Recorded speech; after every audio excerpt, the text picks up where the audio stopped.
اللہ عز و جل کے حدود میں سے ایک حد کے بارے میں سفارش کرتی ہو؟ یعنی اللہ رب العزت کا یہ فیصلہ اور اس کے فیصلے میں تم سفارش کرتی ہو۔ اسما نے عرض کیا، مطلب اسما گھبرا گئی اور عرض کرنے لگی، اے اللہ کے رسول، میرے لیے اللہ سے معافی طلب کر دی، میرے لیے اللہ سے معافی مانگ لیجئے۔ شام ہوئی اور رسول مکرم صلی اللہ علیہ وسلم کھڑے ہوئے اور خطبہ ارشاد فرمایا، یعنی آپ نے اپنے ممبر پر کھڑے ہوئے اور خطبہ ارشاد فرمایا اور اس میں اللہ تعالیٰ کی حمد و ثنا کے الفاظ فرمائے۔ اس سے یہ پتہ چلا کہ جب رسول اللہ خطبہ دیتے تھے تو پہلے اللہ رب العزت کی حمد اور ثنا بیان کرتے تھے، پھر صحابہ کو کوئی تنبیہ یا کوئی بات بتاتے تھے۔ تو اما بعد، پھر آپ نے حمد ثنا کی اللہ رب العزت کی اور کہا اما بعد، اس کے بعد پہلے لوگوں کو اسی بات نے ہلاک کیا تھا کہ ان میں سے اگر کوئی معزز آدمی چوری کرتا تو اسے چھوڑ دیتے، یعنی معزز آدمی اگر چوری کرتا تو اسے چھوڑ دیتے، اور اگر کوئی کمزور آدمی چوری کرتا تو اس کی چوری کی حد قائم کرتے۔ اس ذات اقدس کی قسم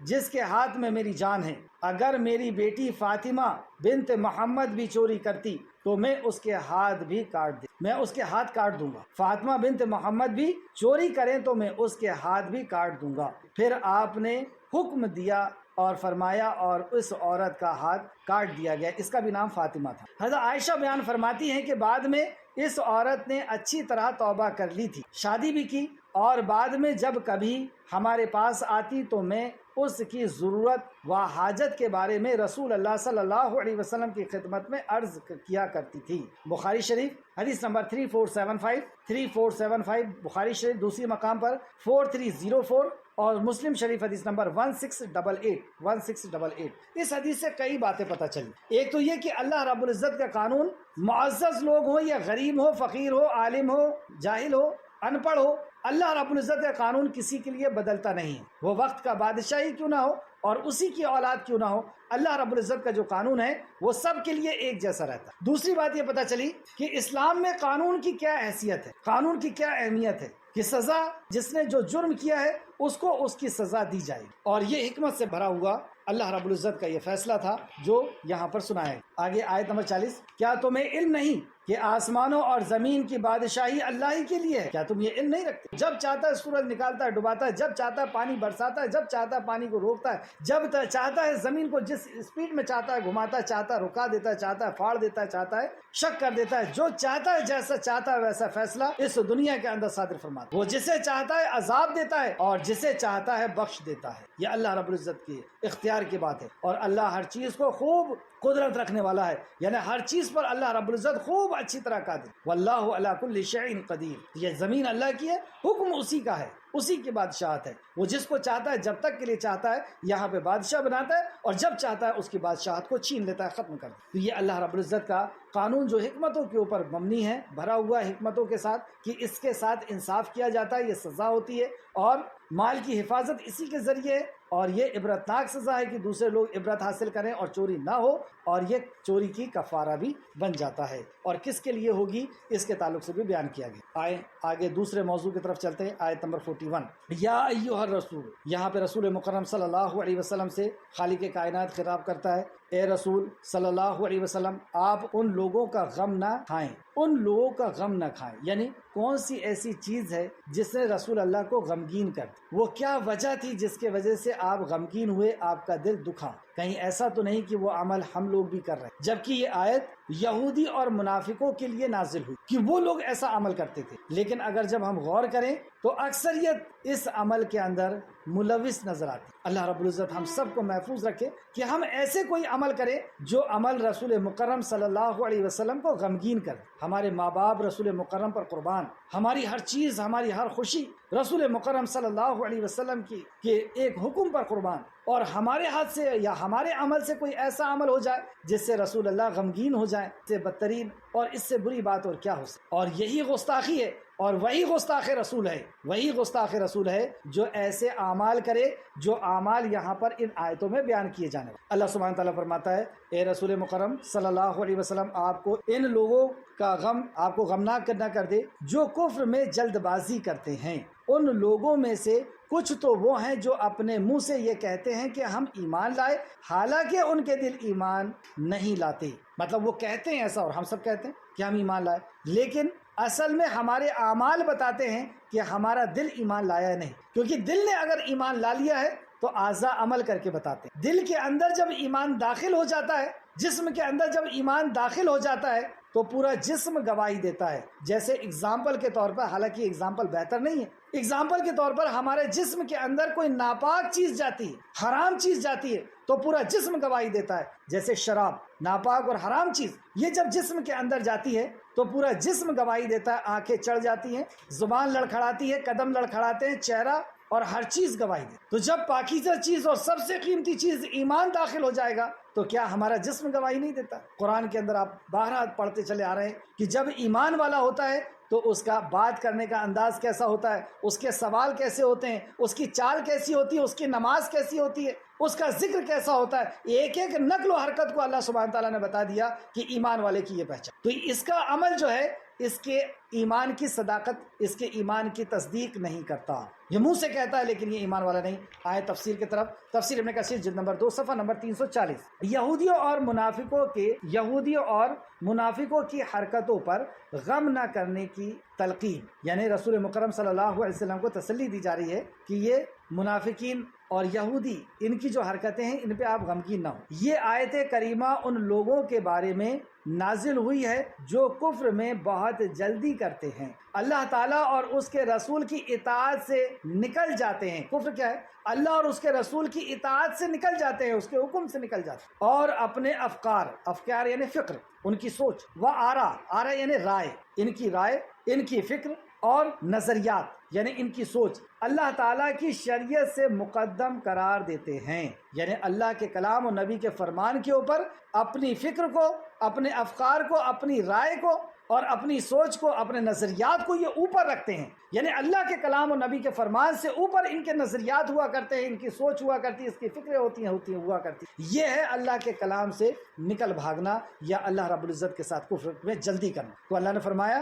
ان کی باتوں سے آپ کو تکلیف ہوتی ہے جو کفر میں جلدی کرتے ہیں، ان لوگوں میں سے کچھ تو وہ ہیں جو اپنے منہ سے یہ کہتے ہیں کہ ہم ایمان لائے، حالانکہ ان کے دل ایمان میں نہیں ہیں، اور کچھ ان لوگوں میں سے جو یہودی ہوئے وہ جھوٹی باتیں سننے کے عادی ہیں، مطلب یہ ان کے علماؤں سے جھوٹی باتیں سن کر کے اور اسی پر یہ عمل کرتے ہیں۔ تورات میں کیا لکھا ہے، انجیل میں کیا لکھا ہے، اس سے ان کو کوئی پرواہ نہیں ہوتی، یہ اپنے علماء نے جو فرما دیا وہی ان کے لیے حرف آخر ہو جاتا ہے، اور دوسری قوم کے جاسوسی کرتے ہیں، مطلب یہ آپ کے پاس آ کر کے اور دوسری قوم کو جا کر کے آپ کے تعلق سے، آپ کے قوم کے تعلق سے یعنی مسلمانوں کے تعلق سے یہ جاسوسی کرتے ہیں، مسلمانوں کی باتیں جا کر کے ان کو بتاتے ہیں جو ابھی اطاعت کے لیے آپ کے پاس نہیں آئے، جو لوگ آپ کے پاس ابھی اطاعت کے لیے نہیں آئے ہیں ان کے پاس جا کر کے یہ بتاتے ہیں، وہ کلمات کا موقع و محل ثابت ہونے کے بعد اسے بدل دیتے ہیں۔ اللہ، یعنی جو موقع اور محل، جیسے میں آیت آپ کے پڑھ رہا ہوں اور اس کا موقع محل بتا رہا ہوں کہ یہ کب نازل ہوئی، کس کے لیے ہوئی، رسول اللہ نے کیا فرمایا، یہ سب کچھ جاننے کے باوجود اس بات کو بدل دیتے ہیں، یعنی آیت کہیں کی پڑھ رہے ہیں اور سمجھا کچھ اور رہے۔ اس واقعے کو اگر آپ پہلے سن لیں تو شاید یہ آیت کو سمجھنے میں بالکل آسانی ہو جائے گی۔ اس کا شان نزول اس طرح ہے، یا تفسیر ابن کثیر صفحہ نمبر 341، یہ آیت کریمہ ان دو یہودیوں کے بارے میں نازل ہوئی ہے جنہوں نے زنا کیا تھا اور انہوں نے اپنی کتاب کی اس حکم کو بدل دیا تھا، اگر وہ شادی شدہ نے زنا کیا ہو تو اسے رجم کر دیا جائے۔ انہوں نے اس حکم میں یہ تبدیلی کر دی تھی کہ رجم کے بجائے، یعنی ان کی کتاب میں تورات میں یہ لکھا تھا کہ اگر کوئی شادی شدہ مرد یا شادی شدہ عورت زنا کرتی ہے تو اس کو رجم کیا جائے گا، لیکن انہوں نے اس کو بدل دیا اور اپنی عوام کو بھی یہی بتایا۔ اور بدلا کیا کہ جب کوئی ایسا زنا کا مرتکب ہوتا ہے، کرتا ہے تو اس کو 100 کوڑے مارے جائیں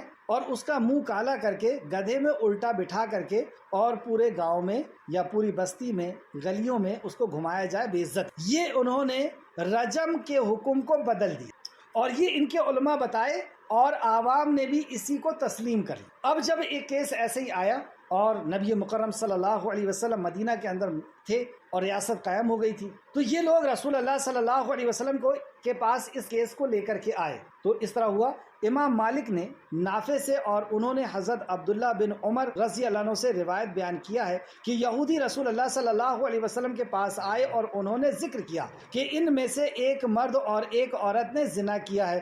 رسول اللہ صلی اللہ علیہ وسلم نے ان سے فرمایا، رجم کے بارے میں تم تورات میں کیا حکم پاتے ہو؟ اور بھی دوسری حدیثیں اس تعلق سے، اور بھی کئی حدیثیں ہیں۔ رسول اللہ صلی اللہ علیہ وسلم نے کہا کہ تم اس کے فیصلے کے لیے میرے پاس آئے ہو تو تورات نے اس کا کیا فیصلہ دیا ہے؟ اور دوسرے مقام پر آتا ہے کہ رسول مکرم صلی اللہ علیہ وسلم جب ان کے لوگوں کے بیچ میں تشریف لے گئے اور انہوں نے کہا کہ ہمارا اس معاملے میں فیصلہ کر دیجئے کہ ہمارے ہاں یہ اس عورت اور اس مرد نے زنا کیا ہے، تو رسول مکرم صلی اللہ علیہ وسلم نے کہا تورات لاؤ۔ جب تورات لائی گئی تو رسول اللہ نے کہا کہ اے تورات میں تجھ پر ایمان لاتا ہوں اور تیرے رب پر ایمان لاتا ہوں۔ لوگوں سے کہا، یعنی یہودیوں سے کہا کہ تورات کے اندر اس جرم کی کیا سزا پاتے ہو، لاؤ اور اسے پڑھو۔ تو ان لوگوں نے کہا کہ ہم تورات میں یہ حکم پاتے ہیں کہ اس کو 100 کوڑے مارے جائیں، کالک پوتی جائے، الٹا گدھے پہ بٹھا کر کے اور گاؤں میں گھمایا جائے۔ یہ سن کر عبداللہ بن سلام رضی اللہ عنہ نے کہا کہ تم جھوٹ بولتے ہو۔ عبداللہ بن سلام کیونکہ پہلے یہودی عالم تھے اور بعد میں انہوں نے اسلام قبول کر لیا تھا،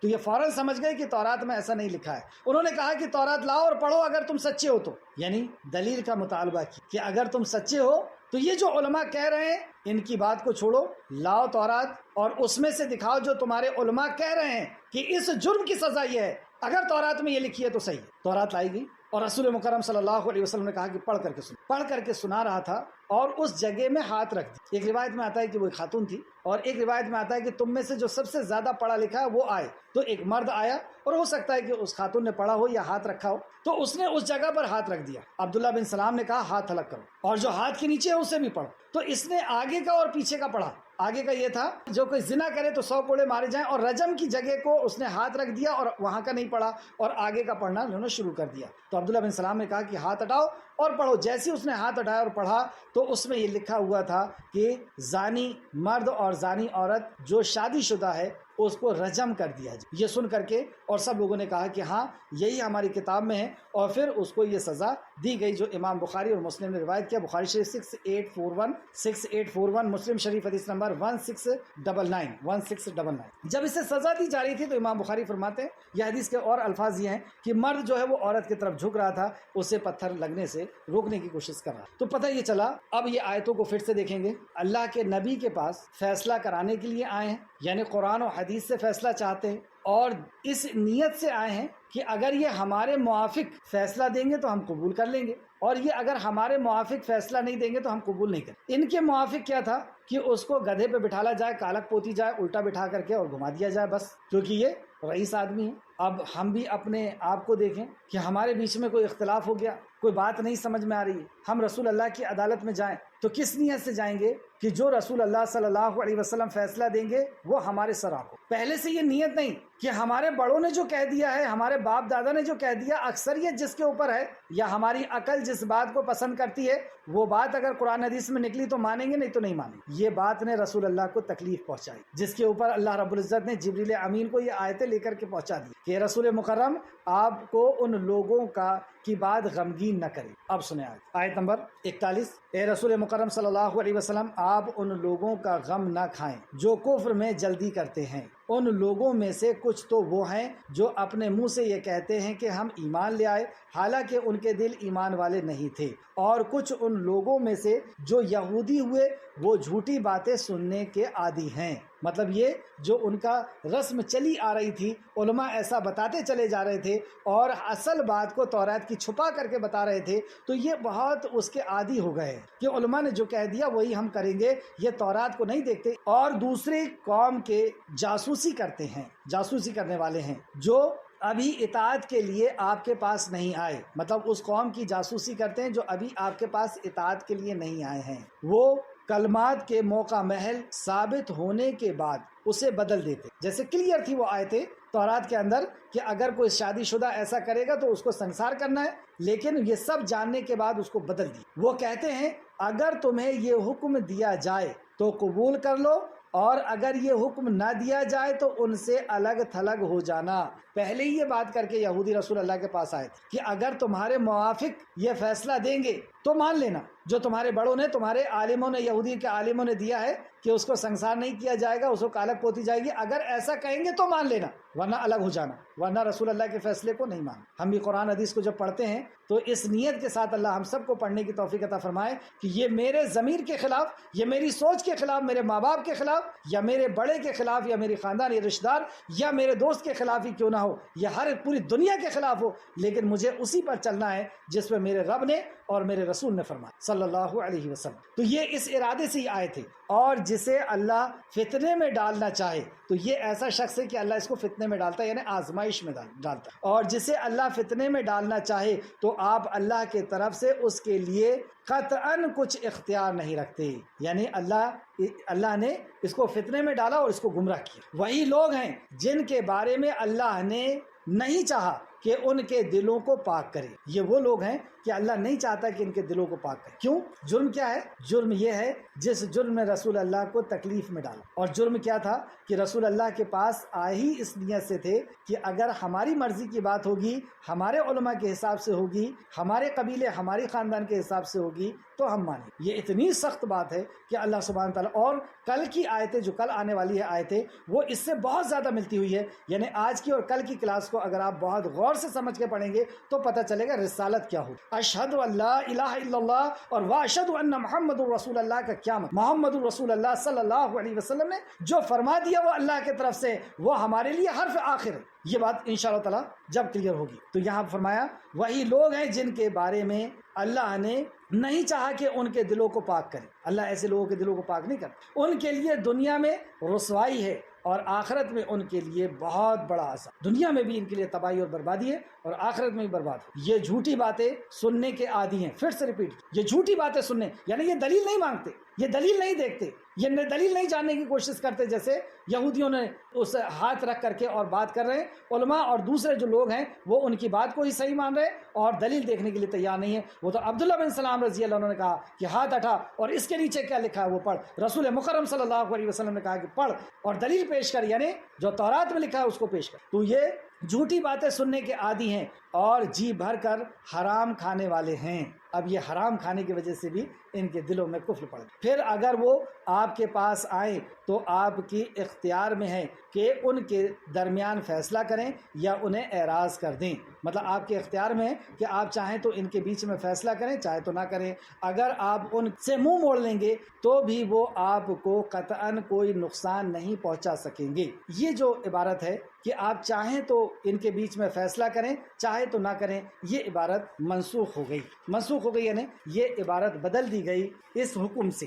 اللہ رب العزت اپنی آیتوں میں سے کچھ آیتوں کو بدل کر کے دوسری آیتوں کا حکم نازل کرتا ہے۔ تفسیر ابن کثیر جلد نمبر 344، یہ منسوخ کس آیت سے ہوئی ہے اس کو یہاں پہ سماعت کریں گے۔ 344 حضرت ابن عباس رضی اللہ عنہ، مجاہد، اکرمہ، حسن، قتادہ، سدی، زید بن اسلم، عطا خراسانی اور دیگر کئی ایک ائمہ تفسیر نے فرمایا ہے کہ یہ آیت منسوخ ہے اور ناسخ یہ آیت ہے۔ مطلب کس آیت نے اس کو منسوخ کیا، یعنی بدل دیا۔ منسوخ کرنا ہے نا، بدل دیا۔ تو کس آیت نے منسوخ کیا؟ تو جو آیت منسوخ کرتی ہے اس کو ناسخ کہتے ہیں۔ تو ناسخ کون سی آیت ہے؟ وہ ہے سورہ مائدہ کی آیت نمبر 49۔ سورہ مائدہ آیت نمبر 49، یہ بھی آیت سورہ مائدہ کی ہے، آیت نمبر 49۔ اور جو حکم اللہ نے نازل فرمایا ہے اس کے مطابق ان کے درمیان فیصلہ کریں۔ تو یہ اس آیت میں اللہ نے حکم دیا رسول مکرم صلی اللہ علیہ وسلم کو کہ جو حکم اللہ نے نازل کیا، یعنی جو شریعت اللہ نے نازل کی ہے اس کے مطابق ان کے درمیان فیصلہ کریے۔ یعنی اب فیصلہ منسوخ کتابوں سے بھی نہیں ہوگا، جو اللہ نے نازل کیا ہے اس کے مطابق ان کے بیچ میں فیصلہ کر دیجئے۔ تو یہ آیت اس طرح منسوخ اسی صورت میں سورہ مائدہ کی آیت نمبر 49 سے ہوئی ہے۔ آگے اللہ سبحانہ تعالیٰ نے فرمایا اور اگر آپ ان کے درمیان کوئی فیصلہ کریں تو یقیناً یہ انصاف کے ساتھ کریں۔ اللہ اکبر! دیکھیں یہودی ہیں، دشمن ہے رسول اللہ صلی اللہ علیہ وسلم کے، لیکن دشمن بھی ہماری عدالت میں فیصلہ لینے کے لیے آتا ہے۔ تو اللہ سبحانہ تعالیٰ نے قانون بیان فرمایا اور اگر آپ ان کے درمیان کوئی فیصلہ کریں، کس کے درمیان؟ دشمن کے درمیان، جو تمہارے خون کا پیاسا ہے، جو تمہیں ختم کر دینا چاہتا ہے، قتل کر دینا چاہتا ہے، لیکن اس کے لیے بھی اگر آپ کوئی بات رکھ رہے ہیں، کوئی فیصلہ کر رہے ہیں تو فیصلہ انصاف کے ساتھ ہونا چاہیے۔ اللہ نے فرمایا اگر آپ ان کے درمیان کوئی فیصلہ کریں تو انصاف کے ساتھ کریں، بے شک اللہ انصاف کرنے والوں کو پسند کرتا ہے۔ بے شک اللہ انصاف کرنے والوں کو پسند کرتا ہے۔ ان اللہ، بے شک اللہ، یحب، محبت کرتا ہے، پسند کرتا ہے انصاف کرنے والا۔ اللہ رب العزت ہم سب کو انصاف کرنے کی توفیق عطا فرمائے کہ ہم اپنے بچوں میں، بہن بھائی میں، رشتہ داروں میں، پڑوسی میں اور جو بھی ہمارے پاس انصاف کے لیے آئے، اللہ رب العزت ہم سب کو انصاف کرنے کی توفیق عطا۔ آمین۔ آج کی کلاس کی آخری آیت اور یہاں پہ رکوع پورا ہوگا۔ اور وہ کیسے آپ سے فیصلہ کرواتے ہیں، اور وہ کیسے آپ سے فیصلہ کرواتے ہیں جبکہ ان کے پاس تورات موجود ہے جس میں اللہ کا حکم ہے، پھر وہ اس حکم سے منہ موڑتے ہیں اور وہ ایمان لانے والے نہیں، ایمان لانے والے نہیں۔ کیوں؟ کیونکہ اللہ کی کتاب ان کے پاس ہے اور اس میں فیصلہ موجود ہے، لیکن اس کے بعد وہ آپ کے پاس آتے ہیں۔ اصل بات یہ ہے کہ وہ ایمان لانے والے، انہوں نے ان کے پاس جو کتاب ہے تورات،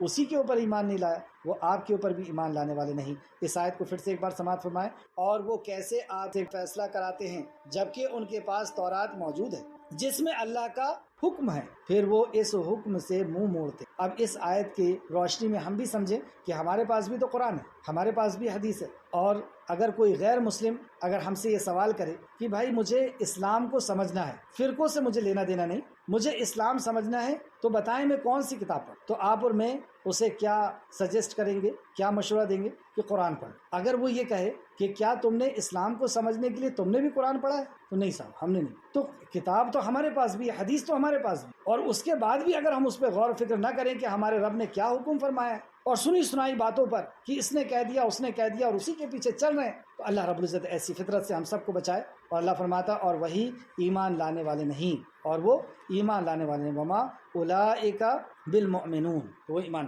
آخر میں اللہ رب العزت سے دعا ہے کہ خالق مالک جو کچھ بھی ہم نے پڑھا اس پہ ہمیں مزید غور و فکر کرنے کی تو توفیق عطا فرما، جب تک ہمیں زندہ رکھ، ایمان، اخلاص اور عمل صالح کے ساتھ ہمیں زندہ رکھ، ہمارا خاتمہ بالخیر فرما۔ یا اللہ جو کچھ بھی ہم نے پڑھا اس پہ ہمیں عمل کرنے کی توفیق عطا فرما کہ ہم رسول مکرم صلی اللہ علیہ وسلم کے فیصلے کو آخری فیصلہ تسلیم کر لے اور اس کے سامنے اپنے سر کو جھکا دے اور اطاعت اور فرمانبرداری کرے، تاکہ تو ہمیں کامیاب اور کامران کر دے اس دنیا میں بھی اور آخرت میں۔ آمین یا رب العالمین۔ اللہم صلی علی محمد وعلی آل محمد کما صلیت علی ابراہیم وعلی آل ابراہیم انک حمید مجید۔ اللہم بارک علی محمد وعلی آل محمد کما بارکت علی ابراہیم وعلی آل ابراہیم انک حمید مجید۔